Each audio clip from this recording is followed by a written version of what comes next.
Hey Reddit, if you're new here, this is part 8 of the slow motion train wreck that is my divorce.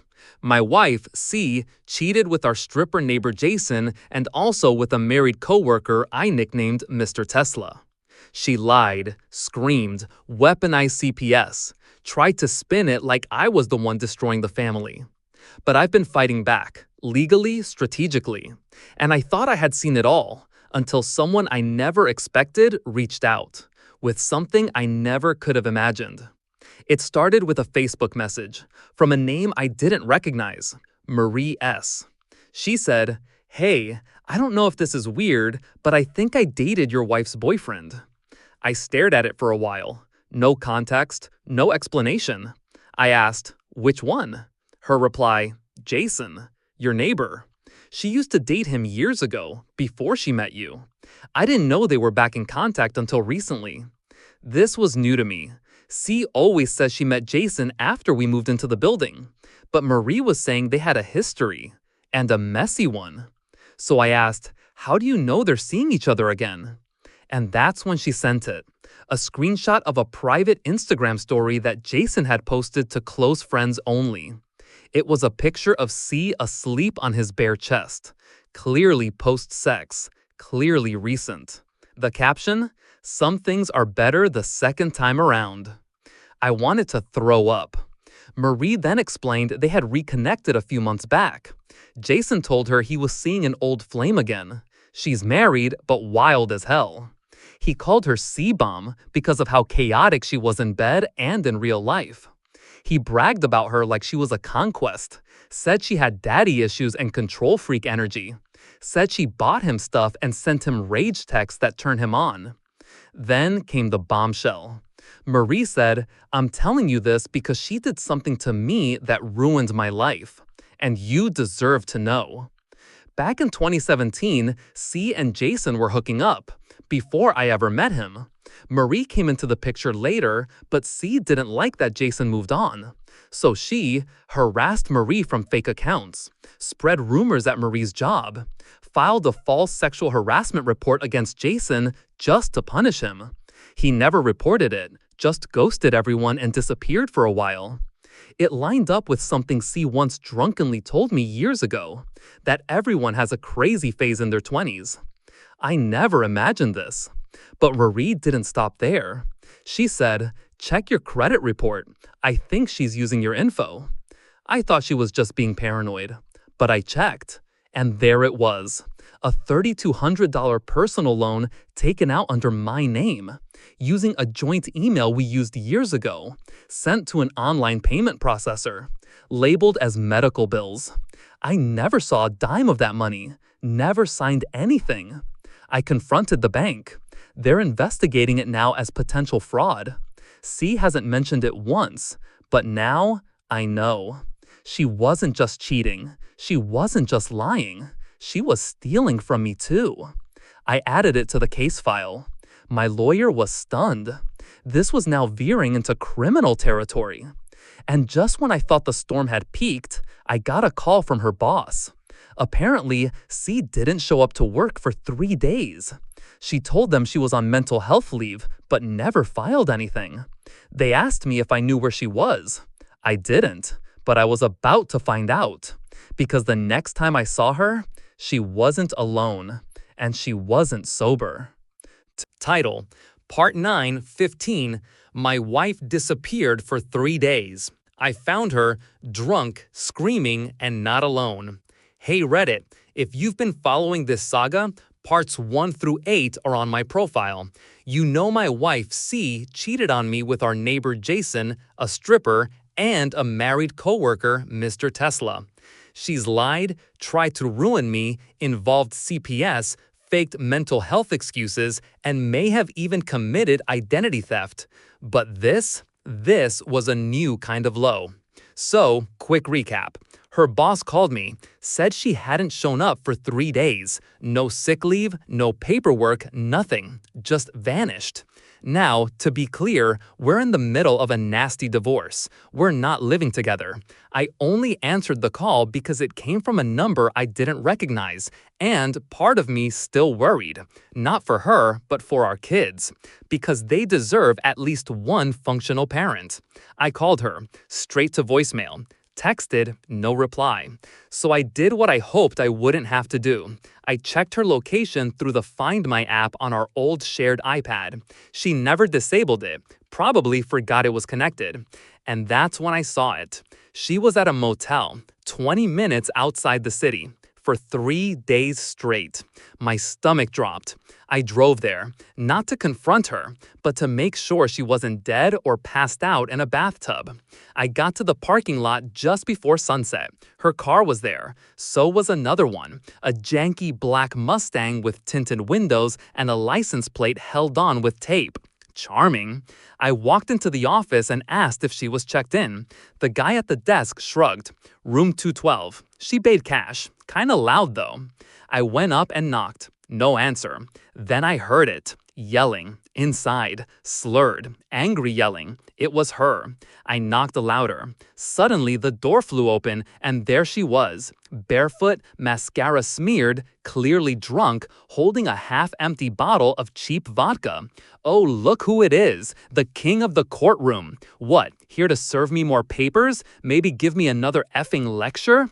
And then, behind her, Jason, shirtless, again, lying on the bed like he lived there. He gave me a lazy nod. Yo. I couldn't even speak at first. I just stared at her. She slurred. Don't act like you care. You don't get to care anymore. You chose war. So I picked peace. This, she gestured wildly to the chaos around her, is effing peace. Then she threw the bottle, not at me, just against the wall. It shattered. She laughed, then cried, then laughed again. I looked at Jason. Is she on something else? He shrugged. Just vodka, man. Maybe some pills. She said she had back pain? Of course she did.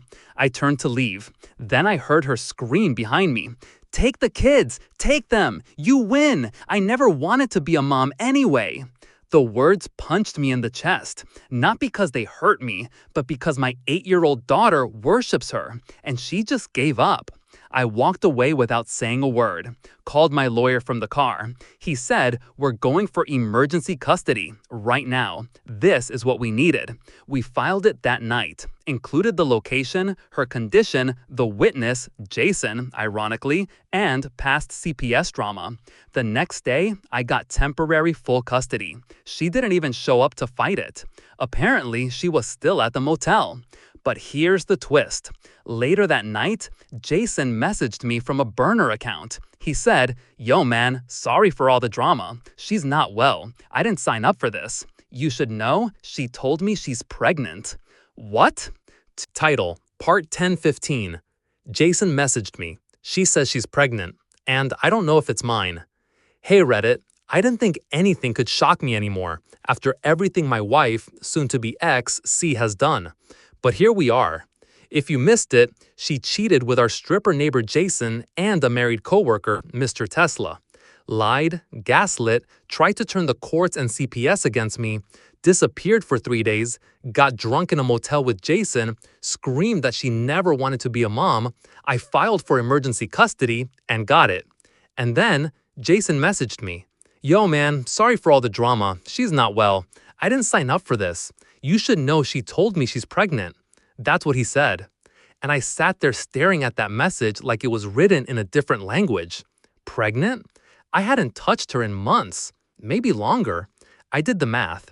Even if it was mine, it would mean she was pregnant during the affair. Sus.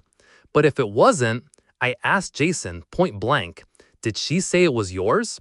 He replied, she doesn't know. Said it could be mine, yours, or that Tesla dude. I don't know, man. She's kind of spiraling. She punched a lamp last night. Of course she did. Part of me wanted to just say, not my circus, not my monkey, and walk away. But I couldn't, because if there's a child involved, I have to know. So I messaged her. First time in a while. Me. Are you pregnant? C. Oh, now you care? Me. Answer the question. C. I took a test. 2 lines. But whatever. Don't worry. I'll probably miscarry from the stress you caused. C. And it's definitely not yours, so congrats. You're free. Cold. Delusional, but also terrifyingly real. She hadn't seen a doctor. No confirmation. Just a drugstore test and drama. My lawyer told me, we document it, we don't respond, and we request a court-ordered paternity test if she carries to term. But then something unexpected happened. Her mom called me. Now, C and her mom hate each other. Their relationship has always been rocky. But I picked up because I was curious why she'd call me, of all people. She sounded tired, sad. I'm sorry for everything. I warned you years ago, but you loved her, and I get it. I did too, once. She told me she's pregnant. She also told me she's moving in with Jason. Please, please don't let her raise another child like this. I was floored. Even her own mother didn't believe she should have custody. She said C had called her, drunk, crying, saying she messed everything up and doesn't know who the dad is.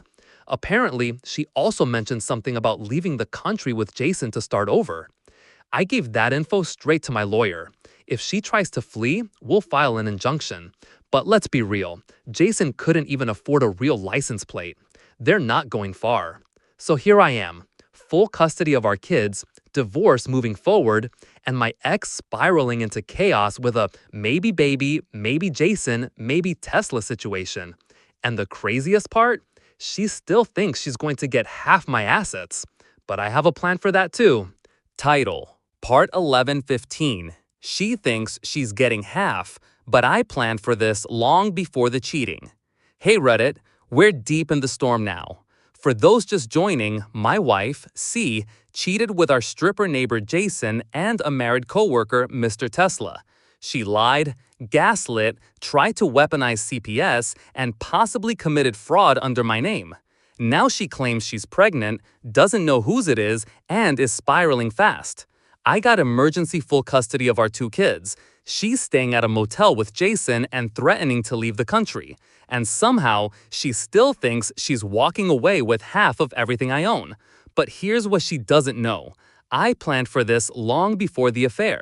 Not exactly this scenario, obviously, but I always knew C was unstable, manipulative.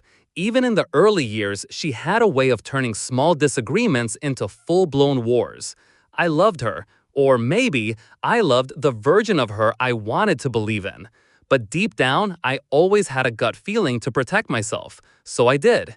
Years ago, right after our second child was born, I made a decision. I sat down with a financial advisor and started splitting my assets, cleanly and legally. My tech consulting work, I moved it under an LLC, separate from my personal name. My savings, diversified, with some in crypto, some in a trust under my kids' names. Our house, bought with my inheritance and protected under a prenuptial agreement she signed when we were still broke.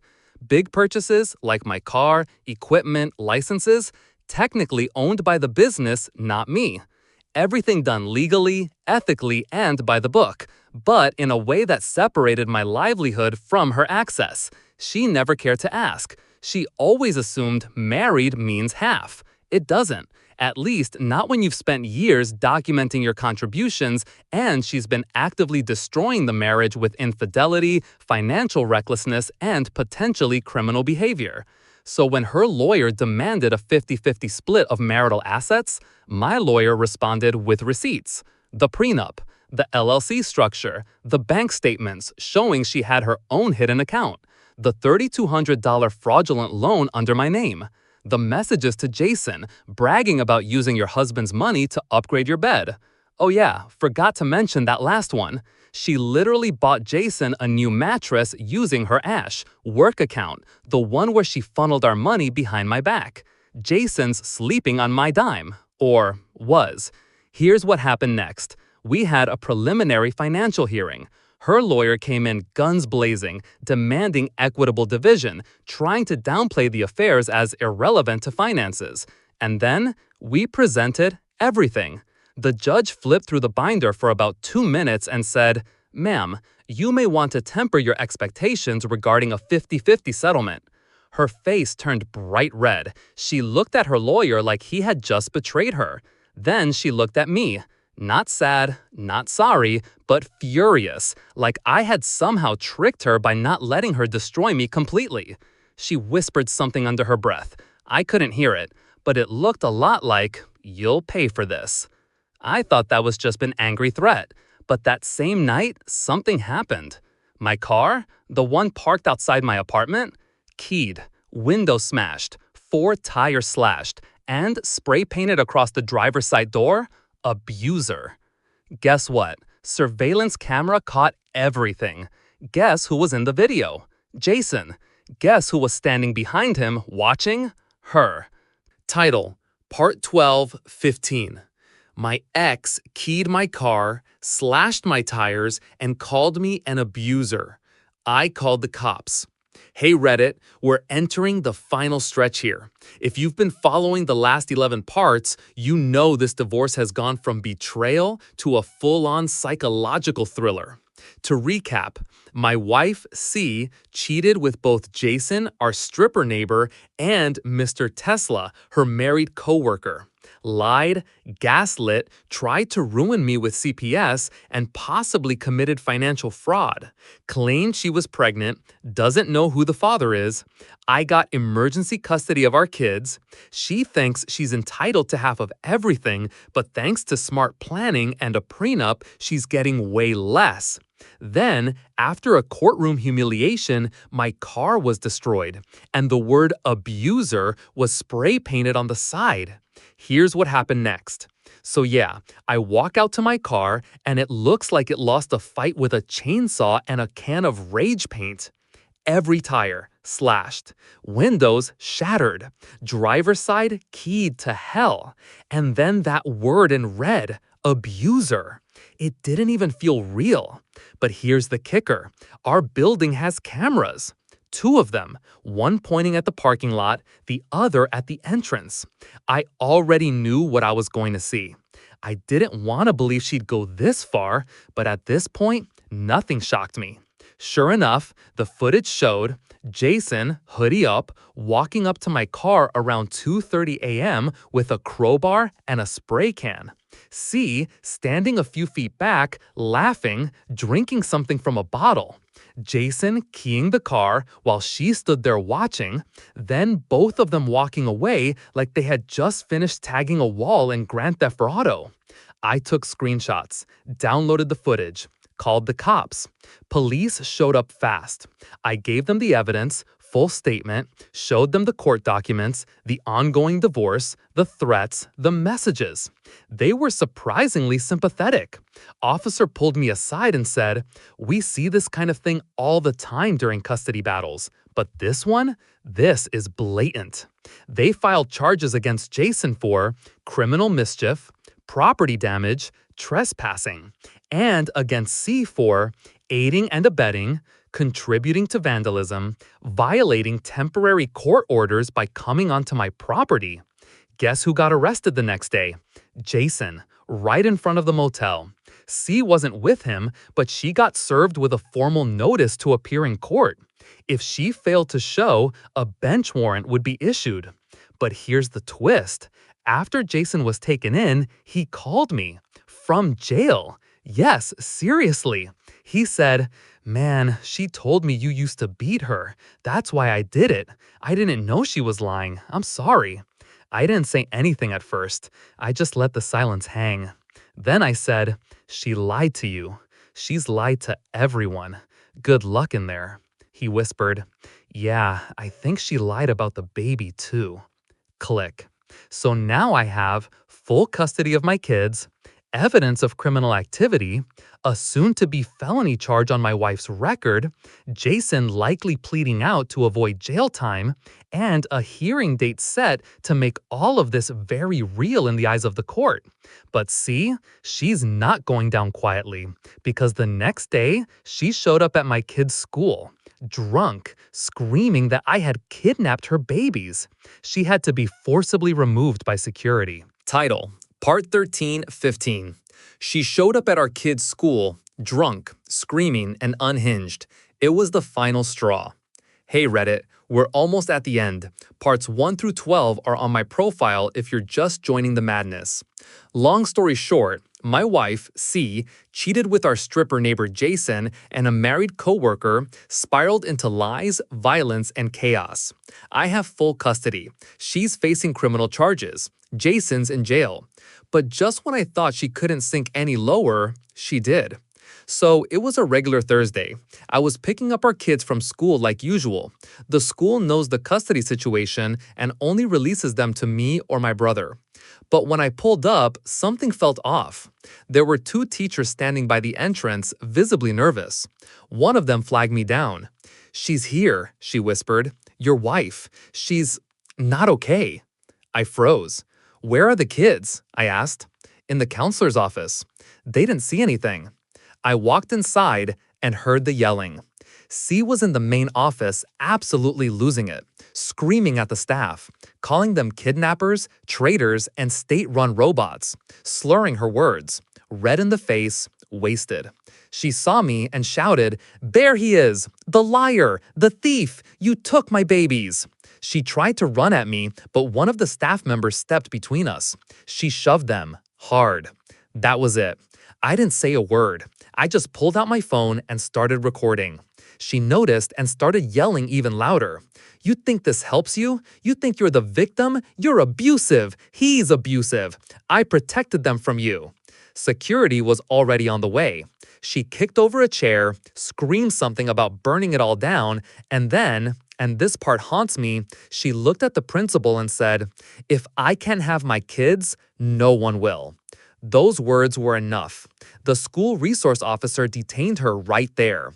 She was taken to the hospital for an emergency psych evaluation. I was told she had a .19 BAC in the middle of the school day. She'd driven there too, which triggered a DUI charge. Add that to her list of pending legal disasters. The kids were shaken. They didn't see her, but they knew something happened. My 8-year-old asked, "Why was mommy yelling at the school people?" I told her gently, "Mommy's not feeling well. The doctors are going to help her." She nodded and said, "Okay, can we just go home now?" My heart broke. That night, I filed for a permanent restraining order against C, for the kids, and for myself. It was granted provisionally the next morning, pending a final hearing. She can no longer contact us directly, not by phone, email, or through Jason, if he's even still in the picture. Her mother called me again, crying. "I'm sorry. I don't know who she is anymore." I told her the truth. I don't think she ever was who we thought. The final court hearing is in 3 weeks. Custody, financials, restraining order, everything. And see, she's alone. No job, no car, no Jason, possibly not pregnant, probably facing jail time.